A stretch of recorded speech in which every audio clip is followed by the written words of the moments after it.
Bismillahirrahmanirrahim. Assalamualaikum warahmatullahi wabarakatuh.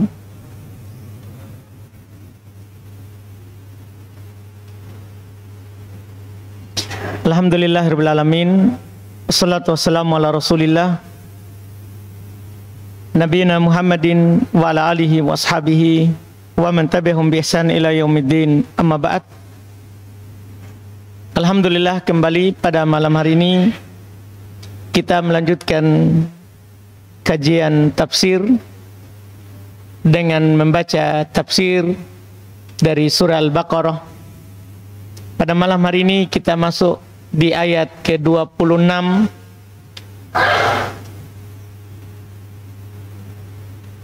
setelah kemarin di pertemuan yang lalu kita sudah selesai di ayat sebelumnya, ayat 25 terkait dengan kabar gembira bagi orang-orang yang beriman dan beramal soleh.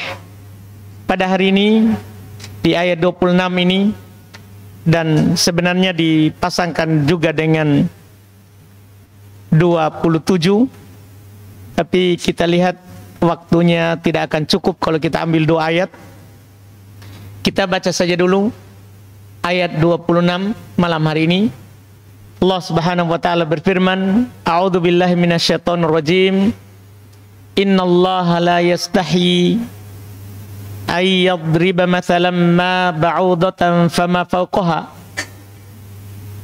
Fa ammal ladzina amanu faya'lamuna annahu al-haqqu min rabbihim wa ammal ladzina kafaru fayaquluna madza aradallahu bihadza mathala yudillu bihi katsira wa yahdi bihi katsira wa ma yudillu bihi illal fasikin.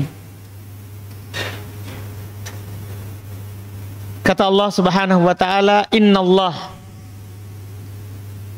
sungguh Allah. Kata inna biasa didatangkan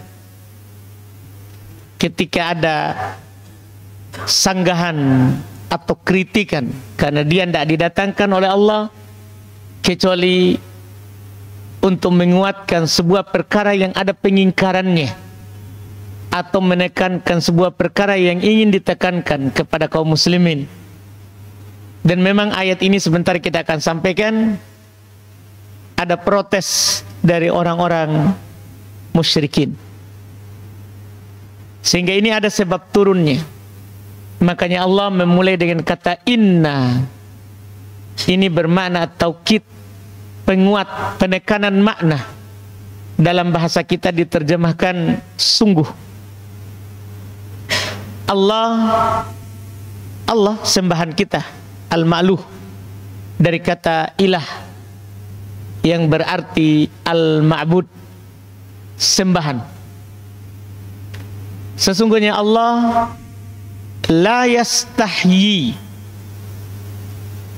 tidak yastahyi, tidak malu. Allah tidak malu an yadriba, untuk membuat masalan, perumpamaan, perumpamaan apapun, ba'udatan, bahkan berupa ba'udah, berupa lalat, fama fawqaha, atau bahkan apa yang lebih hina daripada lalat. Fa ammal ladzina amanu, ketika Allah memberikan contoh perumpamaan berupa lalat, maka ada dua golongan manusia tentunya dalam menyikapinya. Kata Allah, golongan pertama, fa ammal ladzina amanu, maka adapun orang-orang yang beriman, fa ya'lamuna annahul haqqu min rabbihim, maka mereka yakin itu adalah kebenaran dari Rabb mereka. Ini sikapnya orang beriman, karena orang beriman kalau turun Al-Quran kepada nabinya, mereka akan mengatakan sami'na wa ata'na. Kami dengar dan kami taat. Jadi mereka akan langsung yakin bahwa itu adalah al-haq, kebenaran dari Rabb mereka.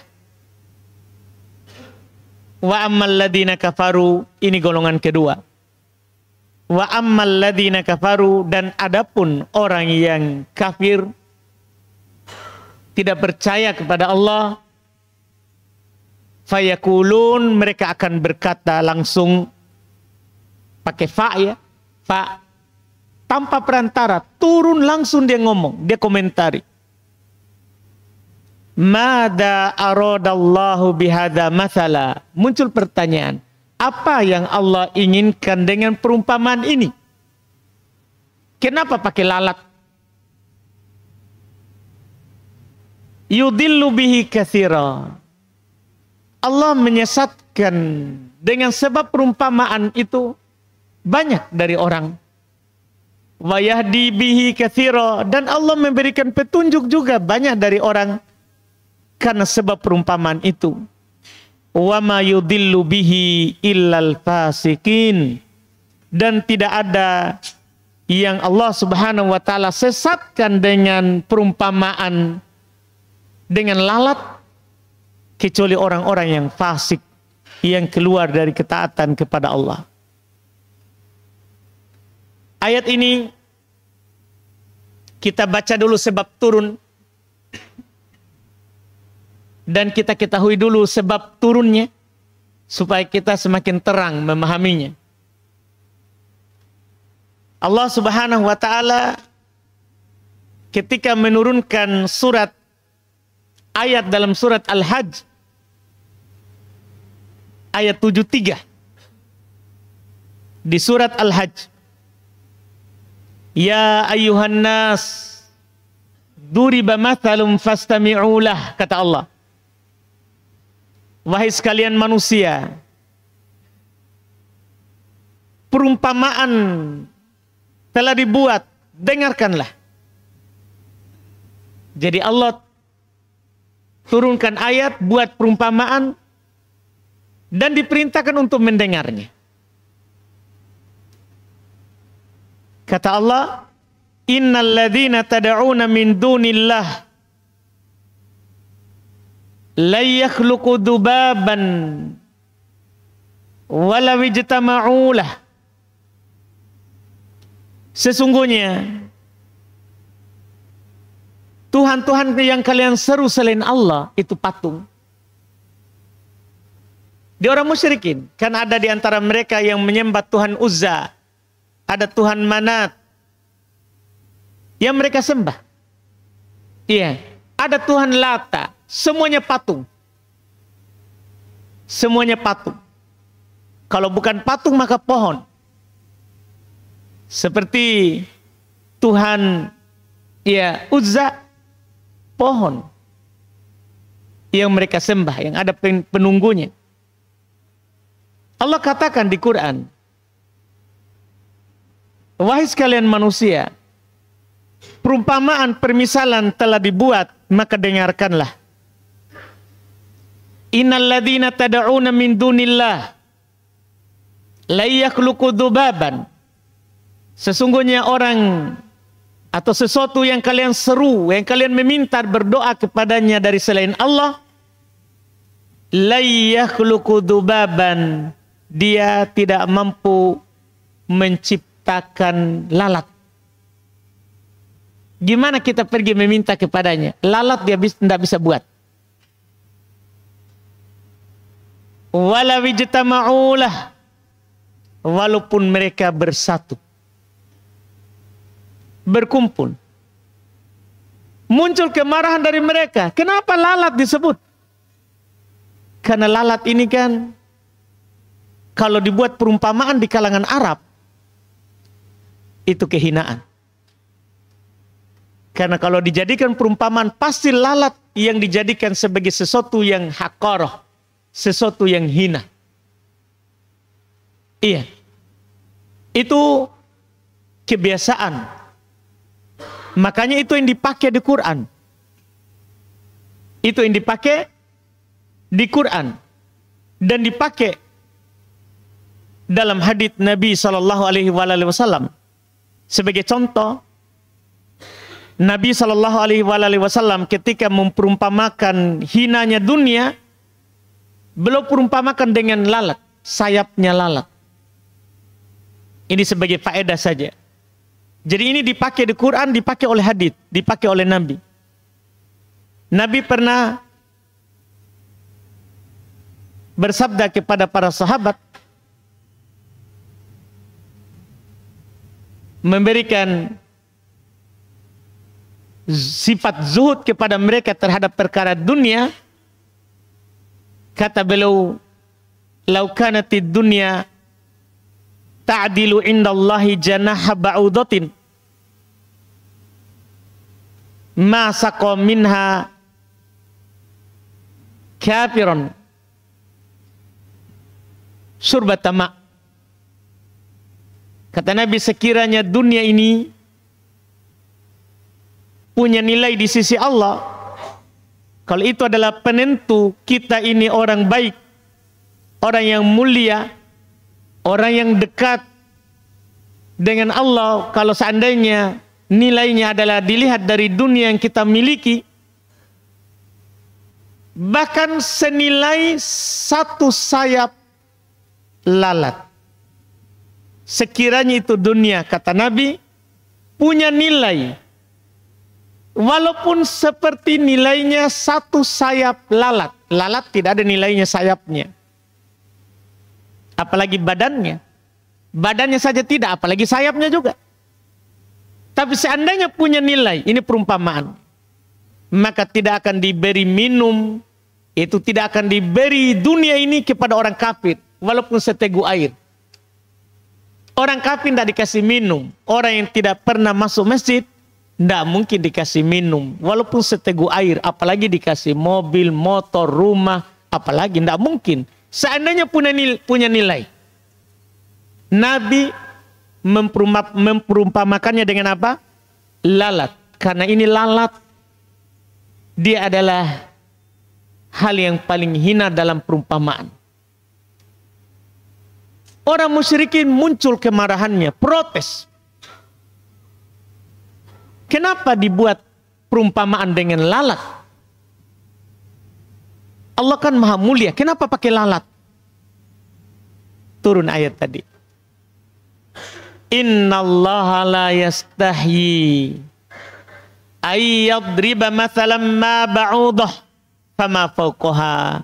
Allah Subhanahu wa taala tidaklah malu untuk membuat perumpamaan walaupun dengan lalat, karena yang diinginkan bukan lalatnya. Yang diinginkan adalah kita paham, kita sadar bahwa kalau kita menyembah selain Allah, itu yang kita sembah itu tidak ada sama sekali bisa memberikan manfaat pada kita. Karena kalau dia disuruh ciptakan lalat, tidak mampu sama sekali dia buat. Tidak mampu. Bahkan kalau lalat ambil sesuatu darinya, tidak mampu dia ambil kembali. Lalat hinggap, bahkan kata disebutkan hinggap di hidungnya, tidak bisa dia tepuk. Berarti lebih mampukan kita. Kita kalau lalat hinggap, kita bisa usir. Yang disembah selain Allah, tidak bisa. Gimana? Ini namanya membuat perumpamaan supaya terbuka itu akal. Orang musyrikin yang menyembah selain Allah, tapi mereka malah marah. Orang beriman, apapun contohnya, dari Allah. Orang beriman. Iya, ini sikap Nabi, para sahabat, bahkan generasi setelahnya. Imam Syafi'i rahimahullahu ta'ala, perkataan beliau terkenal sekali terkait dengan keimanan terhadap apa yang datang dari Allah. Beliau pernah katakan, amantu billah wa bima ja'anillah wa bima ja'anillah ala muradillah. Saya percaya kepada Allah dan apapun yang datang dari Allah, sesuai dengan keinginan Allah. Ini contoh ini kita kalau mengatakan bahwa imam saya Imam Syafi'i yang kita jadikan rujukan dalam fikih. Ini Imam Syafi'i. Jadi tidak ada sama sekali orang beriman itu. Kenapa? Bagaimana bisa? Tidak ada pertanyaan begitu. Iya, orang beriman. Kalau dia bertanya karena dia tidak tahu saja. Tidak ada pertanyaan yang namanya menyanggah, memprotes. Tidak ada. Lihat sikapnya di sini. Ketika Allah membuat perumpamaan dengan lalat, apa orang beriman bilang? Fa'ammal ladina amanu faya'lamuna annahul haqqu min rabbihim. Contoh ini. Adapun orang-orang yang beriman, maka mereka langsung yakin bahwa itu adalah al-haq, kebenaran dari Rabb-nya. Karena orang beriman yakin tidak ada yang lebih jujur ucapannya daripada Allah. Tidak ada. Tidak ada yang lebih bagus penyampaiannya daripada Allah. Jadi apapun yang Allah katakan itulah yang benar. Dipastikan itu. Makanya kita bisa melihat di generasi terbaik, yaitu di manusia yang Allah pilih untuk menemani nabinya, tidak ada sama sekali penukilan dari mereka ada protes terhadap apa yang Allah turunkan kepada nabinya.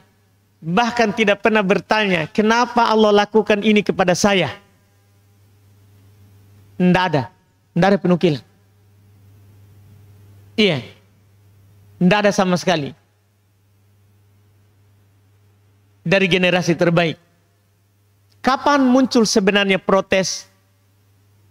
Muncul awal adalah di generasi umat Islam ketika muncul yang namanya ilmu filsafat. Itu awal protes. Iya. Awal protes, awal banyak pertanyaan tentang perbuatannya Allah, itu munculnya ilmu filsafat. Ketika masuknya itu. Iya. Ketika masuknya ilmu filsafat. Iya.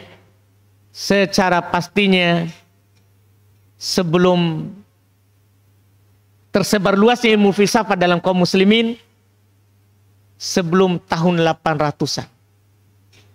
Sudah masuk. Sebelum tahun 800-an Hijriah mulailah tersebar ilmu filsafat. Mulailah banyak pertanyaan protes. Sampai ada yang bertanya, yang mempertanyakan, kenapa ditakdirkan ada iblis? Kenapa ditakdirkan ada orang kafir? Mulai muncul begitu. Padahal ya kita maklumi di Quran, orang beriman itu telah dituntunkan oleh Allah bahwa la yus'al amma yaf'al wa hum yus'alun. Ini Quran. Allah itu tidak ditanya tentang apa yang dia lakukan. Kita lah yang ditanya, kenapa kamu lakukan? Karena semua apa yang Allah perbuat pasti baik, tidak ada yang tidak baik. Kalau ada yang tidak baik, kita yang anggap itu tidak baik. Iya. Contoh saja, kita mukmin, sakit menurut kita tidak baik, tapi sebenarnya menurut Allah itu baik. Dengannya terhapuslah dosa. Coba tidak sakit, kita akan berjumpa dengan Allah dengan penuh dosa. Sementara orang beriman terus menerus diuji dengan penyakit sampai dia berjumpa dengan Allah, keluar dari dunia ini tidak ada lagi dosanya, telah digugurkan oleh sakitnya. Padahal menurut kita tidak baik ini, karena saya sakit. Lebih daripada itu, kita sendiri, ada mungkin di antara kita di masjid ini yang sudah tidak boleh memakan yang tadinya boleh dimakan. Tadinya pokoknya tena batang kekeng. Iya. Tapi sekarang gimana? Ada menurut kita mungkin itu tidak baik, karena bebas. Tapi sebenarnya itu untuk kebaikan tak. Karena kalau kita makan, muncul mie asam urat tak. Kan begitu. Muncul lagi apa lagi? Hah? Kolesterol. Tidak bisa meki jalan. Miri-miri meki kepala tak. Berarti kebaikan sebenarnya. Kita dilarang makan. Dan itu kita bukan orang pertama. Nabi Yakub ketika belum masuk usia. Ada beberapa makan yang belum tidak boleh makan. Nabi Allah sudah dikasih begitu juga. Bukan kita orang pertama itu. Itu untuk apa? Maslahat kita. Berarti menurut kita mungkin tidak baik ini. Kenapa saya tidak bebas makan? Menurut kita tidak baik karena orang-orang makan. Saya kenapa tidak bisa? Itulah yang terbaik untuk kita. Makanya ini bukti, ini contoh. Bahwa semua yang Allah tetapkan itu baik. Makanya sekali lagi, orang beriman itu sikapnya tidak pernah bertanya kepada Allah atau tentang perbuatan Allah. Kenapa? Kenapa saya dikasih miskin? Sementara si fulan dikasih kaya. Padahal kalau usaha sama-sama. Orang beriman tidak pernah bertanya begitu. Dulu. Kapan keimanan itu kuat, maka tidak akan pernah kita mempertanyakan perbuatannya Allah. Karena perbuatannya Allah kepada kita, itu tidak ada yang tidak baik. Makanya di sini sikapnya orang beriman. Langsung dia akan mengatakan, faya'lamuna annahul haqqu min rabbihim. Mereka langsung yakin bahwa itu adalah kebenaran dari Rabb mereka. Ini mereka. Orang yang beriman. Sementara golongan kedua, fa'ammal ladzina kafaru, adapun orang-orang yang ingkar, tidak beriman kepada Rabb-Nya. Fayaqulun, mereka akan berkata, Mada aradallahu bihada mathala. Apa yang Allah subhanahu wa ta'ala inginkan dari perumpamaan ini? Dia masih bertanya. Apa yang diinginkan dari perumpamaan ini? Maka Allah tegaskan, yudillu bihi katsira. Allah menyesatkan banyak orang dengan perumpamaan itu. Wa yahdi bihi katsira, tapi ada juga yang Allah beri petunjuk dengan perumpamaan. Wa ma yudillu bihi illal fasiqin, dan Allah Subhanahu wa taala tidaklah menyesatkan kecuali orang-orang yang fasik, yang memang mereka keluar dari ketaatan kepada Allah Subhanahu wa taala. Maka ayat ini fadilatul iman. Ini menunjukkan utamanya orang beriman itu. Iya. Utamanya keimanan. Mereka seperti yang dikabarkan selalu mengatakan sami'na wa ata'na. Bahkan bukan hanya di saat susah. Bukan hanya di saat senang, tapi di dua-duanya. Iya. Saat senang mereka dengar dan taat. Saat susah mereka dengar dan taat. Karena mereka yakin Allah lah yang membagi. Kita cuma menerima. Allah telah katakan di Quran, nahnu qasamna bainahum ma'isyatahum fil hayatid dunya. Kami, kata Allah, yang membagikan rezeki mereka dalam kehidupan dunia. Jadi Allah yang membagi. Kita ini cuma melakukan sebab dan kita terima apa yang Allah bagi. Sebab yang kita lakukan belum tentu kita akan dapatkan. Tapi kalau Allah kehendaki itu menjadi sebab, pasti kita akan dapat. Tidak ada yang bisa menghalanginya. Karena Allah yang mengatakan begitu. Nahnu qasamna, kami yang membagi. Iya, kami yang membagi. Makanya Nabi SAW katakan, la mu'tiya lima mana'ata. Tidak ada yang bisa memberi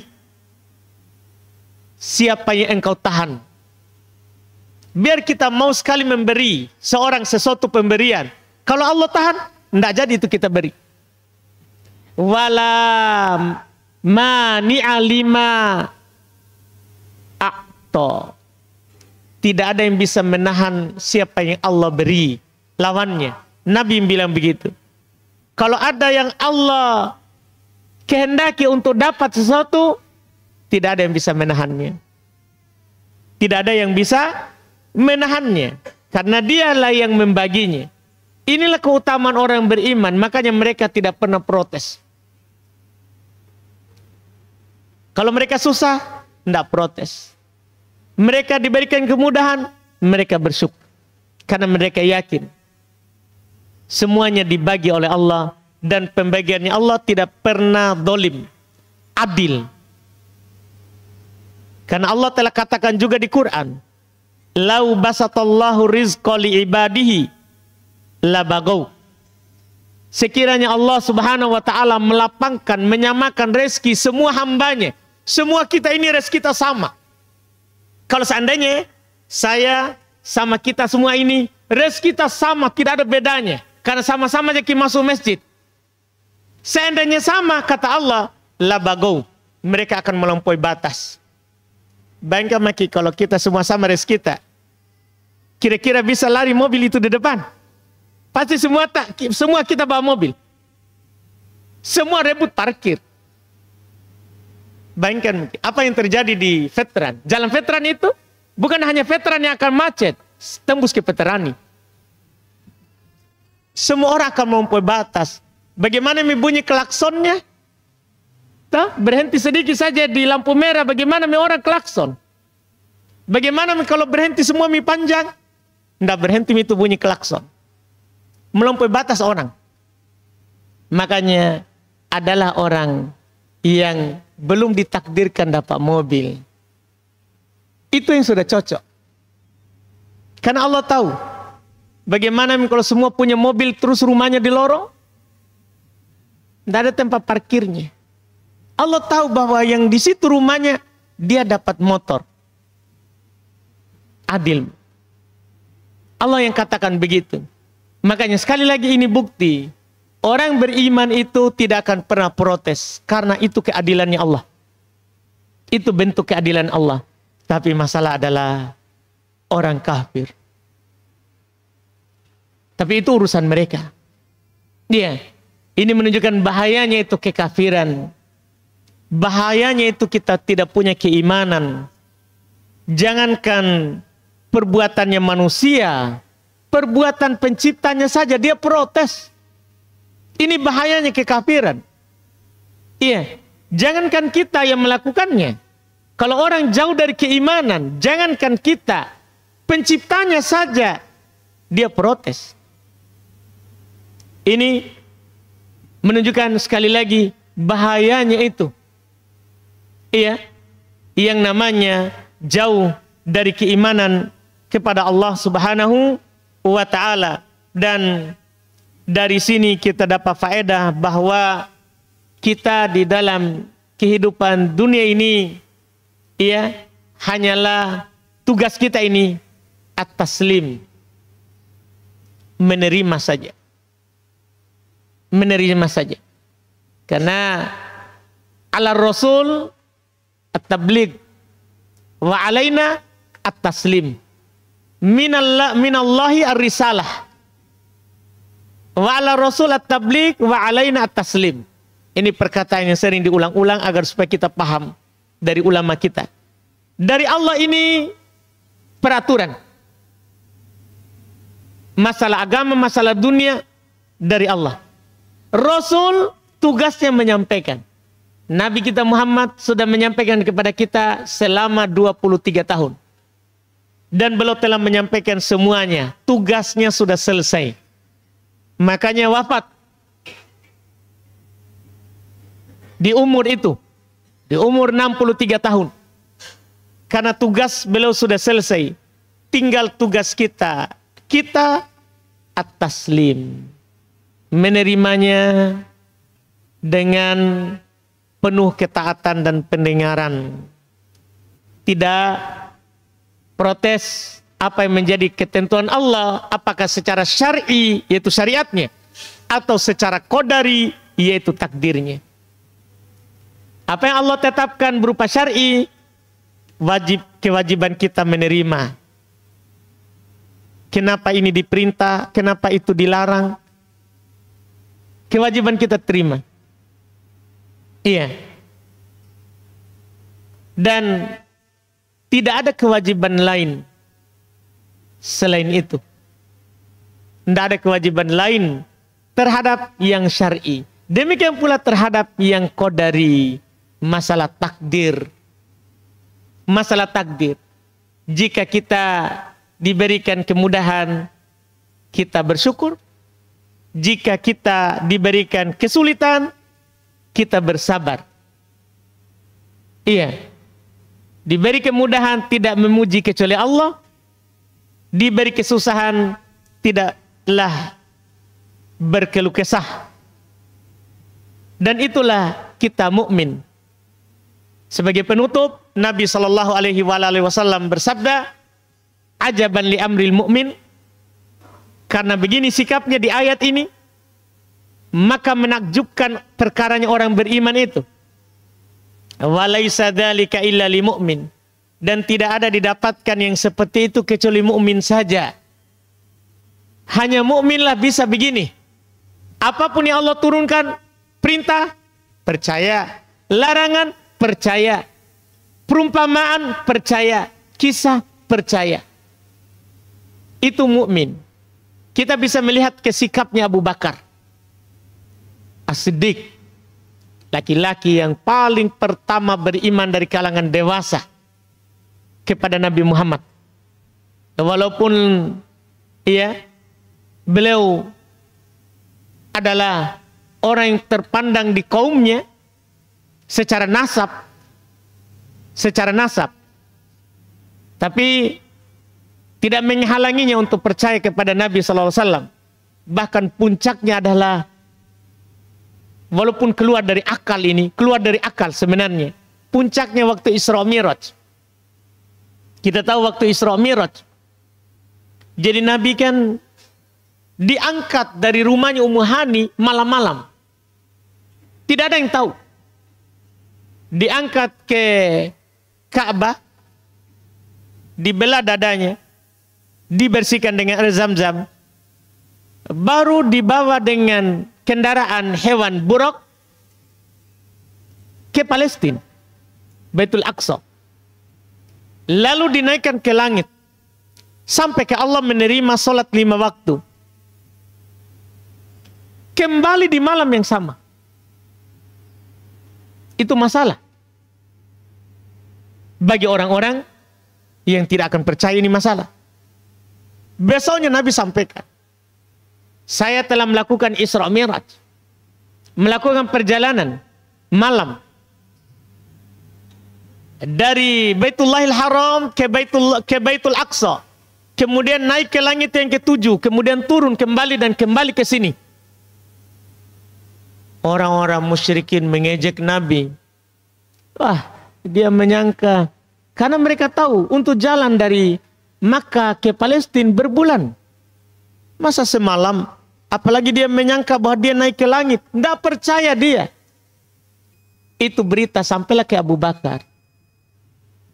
Sampai ke Abu Bakar. Itu temanmu. Dia menyangka bahwa dia naik ke langit. Dia berjalan dari Makkah ke Palestina. Terus kembali dalam semalam. Apa kata Abu Bakar? In kana qol, kalau memang dia yang bilang begitu, faqad shadaqa, maka dia telah benar, itu jujur. Bayangkan, dia tidak dengar dari Nabi Muhammad. Dia cuma dikatakan oleh orang, langsung dia bilang, pasti benar itu. Karena tidak ada yang mungkin bagi Allah. Kalau kita pikirkan tidak mungkin, tapi tidak ada yang tidak mungkin bagi Allah untuk melakukannya. Iya kan? Apa yang tidak mungkin bagi Allah lakukan? Jika Allah berkehendak, tidak ada yang tidak mungkin. Makanya Abu Bakar langsung percaya. Tidak ada yang namanya protes, oh masa, tidak ada. Itulah ciri orang beriman.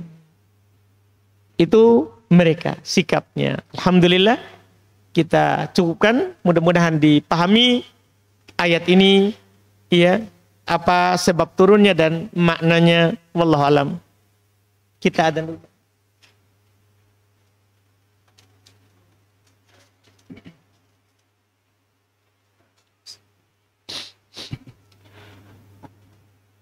Allahu Akbar, Allahu Akbar. Allahu Akbar, Allahu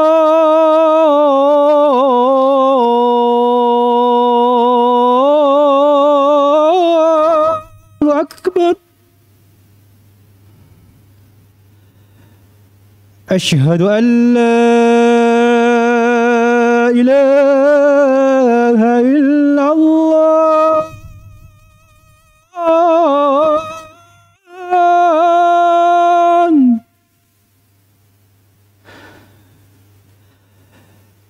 أشهد أن لا إله إلا الله.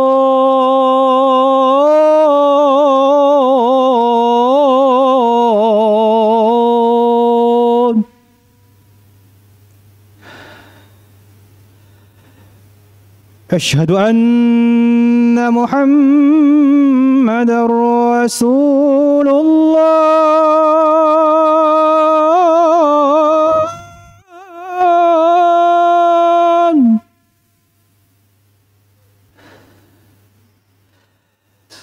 أشهد أن محمد رسول الله.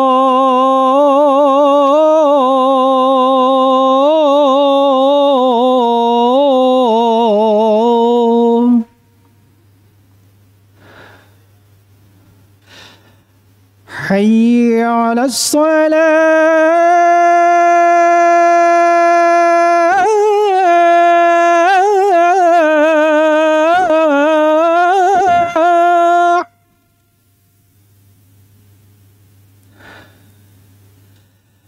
حي على الصلاة.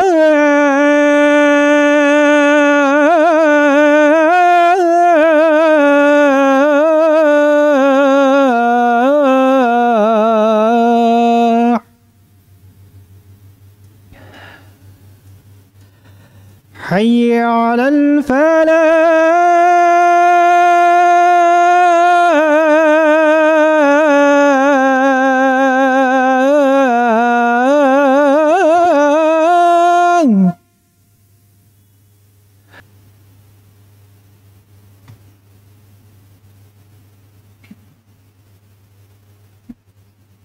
Baik, kita baca pertanyaan. Sini ada satu pertanyaan.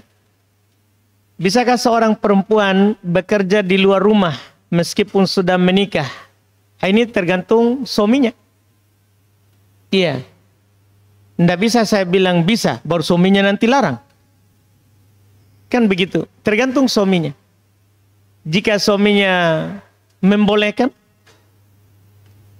baru setelah itu kita akan tambahkan unsur syar'inya. Karena dia wajib taat kepada suaminya. Setelah suaminya bilang, dia izinkan, dia bolehkan, maka baru kita katakan secara syar'i boleh, yang penting aman dari fitnah. Itu secara syar'i. Kita jawab, tapi setelah ada izin dari suami. Kalau tidak ada izin dari suami, biar tidak ada fitnah, tidak boleh dia keluar. Biar tidak ada fitnah sekalipun, tidak boleh. Karena seorang perempuan ketika dia sudah diserahkan oleh orang tuanya kepada seorang laki-laki, maka itu menjadi pemimpinnya. Itulah pemimpinnya dalam kehidupannya. Kata Nabi SAW, ar-rajulu ra'in fi ahli baitih. Seorang suami adalah pemimpin terhadap keluarganya. Jadi dia pemimpin dalam keluarganya. Sehingga yang dipimpin, yaitu keluarganya, itu harus ikut pemimpinnya. Selama bukan maksiat. Selama bukan maksiat. Wallahualam. Ada pertanyaan lagi? Langsung, silakan Pak.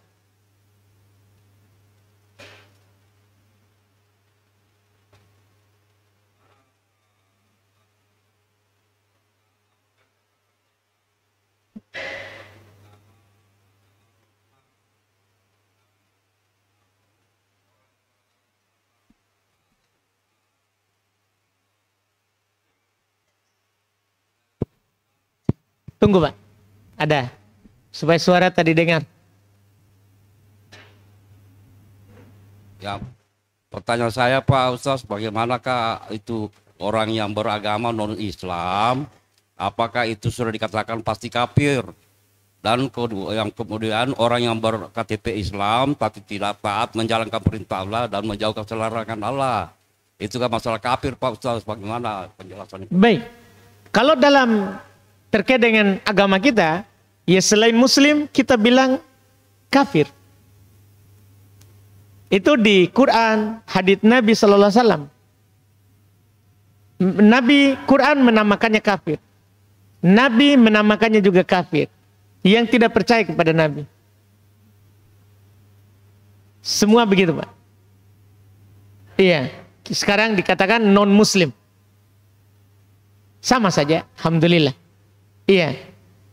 Kemudian kita bilang tadi kalau Muslim tapi tidak taat. Ya tergantung Pak, apa yang dia tidak taat. Misalnya apa yang dia tidak lakukan. Rukun Islam.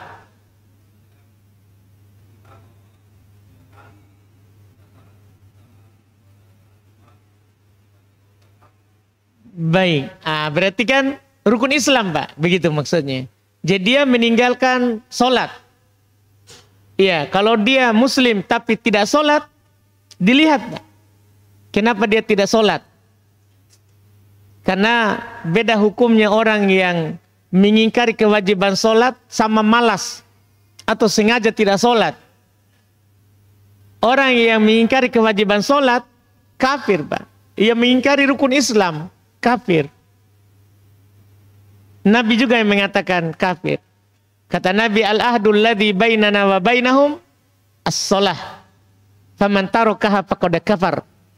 Ikatan antara kita Muslim dengan kekafiran itu sholat. Siapa meninggalkannya maka dia telah kafir.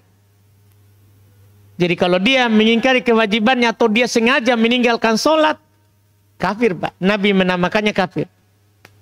Kecuali kalau dia meninggalkannya karena malas. Dia capek, malas sholat. Dia anggap sholat itu wajib. Cuman dia malas. Iya, maka di sini para ulama silang pendapat terkait dengan hukumnya, Pak. Setelah mereka sepakat bahwa orang yang seperti ini telah melakukan dosa lebih besar daripada zina, mencuri, merampok, membunuh, lebih besar karena ini rukun Islam. Dia malas melakukannya. Sepakat kalau itu dosa besar, lebih besar daripada itu. Cuman mereka berselisih pendapat akan kekafirannya. Akan kekafirannya karena kan dia tidak ada pengingkaran. Tidak ada pengingkaran. Iya, sebagian ulama mengatakan kafir karena dia bermudahan dengan rukun Islam. Seperti yang Bapak singgung tadi.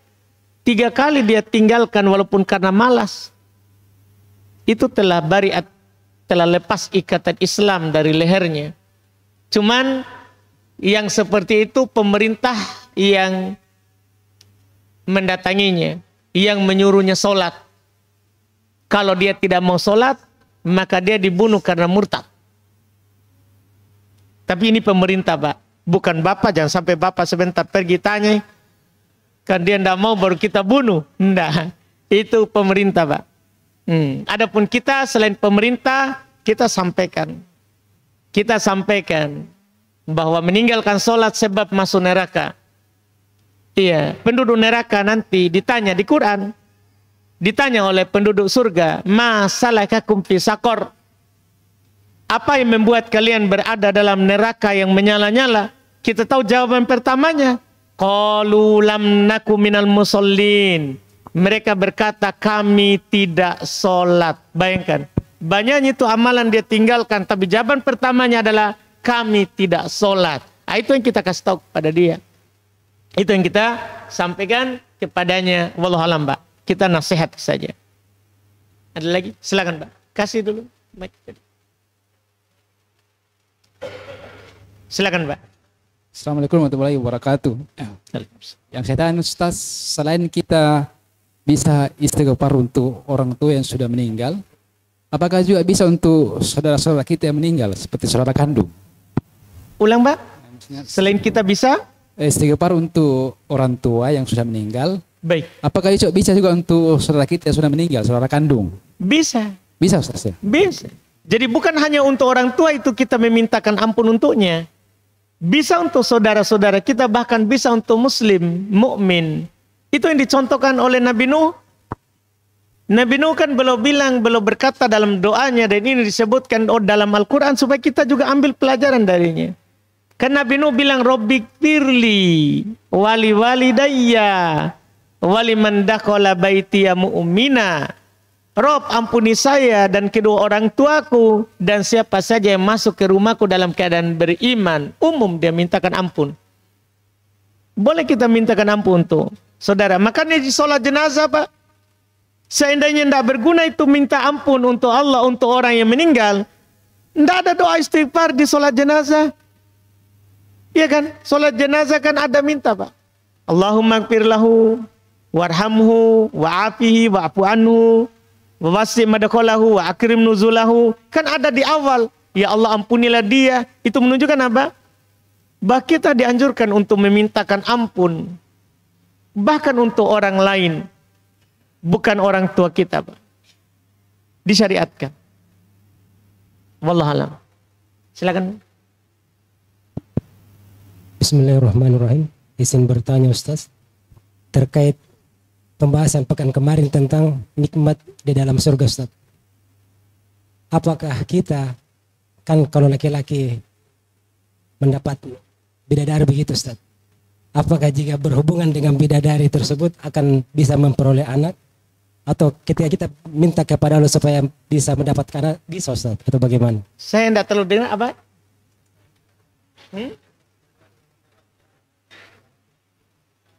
Oh, Masya Allah. Yang mendapat bidadari nanti yang dan bisa punya keturunan. Kalau kita mau. Pokoknya dalam surga, Pak. Surga. Mau ke 100 istri tak bisa. Mau ke juga keturunan. Apapun yang kita mau ada. Pokoknya yang penting kita mau. Yang penting kita mau. Cuman di sana nanti mungkin juga kita tidak mau lagi keturunan. Karena kenapa? Keturunan ini kan kita butuh karena untuk membantu kita di sana. Iya, ada wildan, ada para pemuda sebaya yang berkeliling di tengah kita membawa gelas-gelas surga untuk kita minum. Tapi kalau kita mau punya anak di surga, akan dikasih. Tidak ada yang tidak mungkin. Bahkan sekedar mau akan langsung ada anak di depan tak. Ya kan Allah sudah katakan. Fiha ma tashtahihil anfus. Di dalam surga itu apa saja yang diinginkan oleh jiwa seorang. Jadi apapun yang kita mau, biar anak.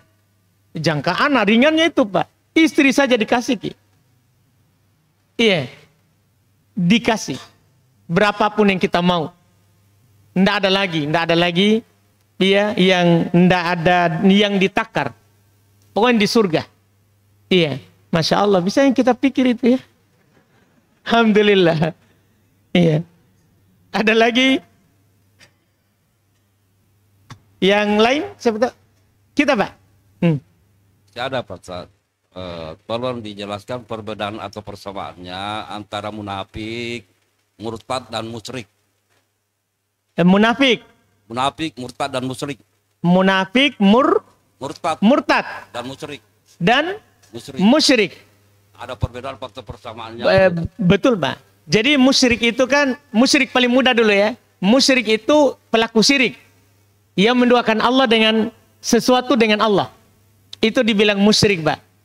Kalau murtad, yang dari kata irtadda, mundur lagi ke belakang setelah dia ke depan. Itu setelah dia masuk Islam, dia tinggalkan. Itu disebut murtad, Pak. Murtad. Iya. Kalau munafik itu orang menampakkan diri Islam dan menyembunyikan kekafiran. Itu kalau munafiknya keyakinan. Kalau munafiknya amalan, maka yang dia ucapkan berselisih dengan yang dia perbuat. Itu juga namanya munafik. Tapi munafik amalan. Jika berjanji dia khianati, berkata dusta, itu munafik juga namanya, Pak. Intinya berbeda antara perbuatan dan ucapan sudah munafik. Berbeda antara keyakinan dengan perbuatan munafik, Pak. Wallahualam. Kita cukupkan, alhamdulillah, mudah-mudahan bermanfaat. Insyaallah kita lanjut lagi di pertemuan akan datang. Subhanakallahumma wa bihamdik, asyhadu an la ilaha illa anta, astaghfiruka wa atubu ilaik. Assalamualaikum warahmatullahi wabarakatuh.